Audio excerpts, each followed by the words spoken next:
కుటుంబంలో వరుసగా శుభకార్యాలు జరుగుతూనే ఉన్నాయి. మొన్న డిసెంబర్లో నాగచైతన్య పెళ్లి జరిగింది. తాజాగా అఖిల్ కూడా ఒక ఇంటివాడయ్యాడు. తను ప్రేమించిన జైనాబ్తో కలిసి 7 అడుగులు నడిచాడు అఖిల్ అక్కినేని. జూన్ 6 తెల్లవారుజామున 3 గంటలకు ఈయన పెళ్లి ఘనంగా జరిగింది. అక్కినేని వారి ఇంట పెళ్లి సందడికి చాలా తక్కువ మంది మాత్రమే ఆహ్వానం ఉంది. మొత్తం కలిపి 50 మంది సమక్షంలోనే ఈ పెళ్లి జరిగింది. తెల్లవారుజామున 3 గంటలకు జరిగిన అఖిల్ అక్కినేని జైనాబ్ 3 ముళ్ల బంధంతో ఒకటయ్యారు. జూబ్లీహిల్స్ లోని నాగార్జున అక్కినేని ఇంట్లో జరిగిన పెళ్లి వేడుకకు మెగాస్టార్ చిరంజీవి, సురేఖ దంపతులు, రామ్ చరణ్, ఉపాసన దంపతులు, డైరెక్టర్ ప్రశాంత్ నీల్ తదితరులు హాజరయ్యారు. తెలుగు ఇండస్ట్రీ నుంచి కూడా చాలా తక్కువ మంది అఖిల్ పెళ్లిలో కనిపించారు.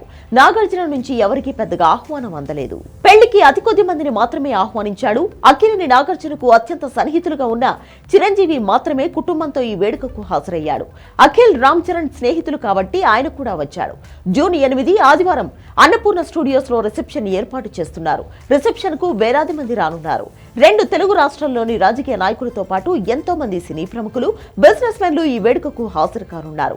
అఖిల్ రిసెప్షన్ కోసం అన్నపూర్ణ స్టూడియోస్ లో పెద్ద సెట్ కూడా వేస్తున్నారు. జూన్ 8న జరగబోయే ఈ రిసెప్షన్ ను భారీ లెవెల్లో నిర్వహించనుంది అక్కినేని ఫ్యామిలీ.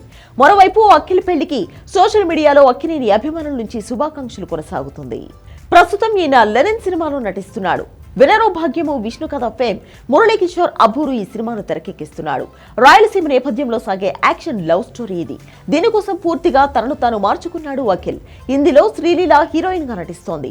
పెళ్లి కోసం చిన్న గ్యాప్ ఇచ్చిన అఖిల్ త్వరలోనే మళ్లీ షూటింగ్ లో జాయిన్ కానున్నాడు. ఇప్పటి వరకు కెరియర్ లో ఒక్క బ్లాక్ బస్టర్ కూడా కొట్టని అక్కినేని వారసుడు పెళ్లి తర్వాత తన జాతకం మారుతుంది అని నమ్ముతున్నాడు. మరి జైనాబ్ రాకతో అఖిల్ జీవితం ఎలా మారబోతుందో చూడాలి.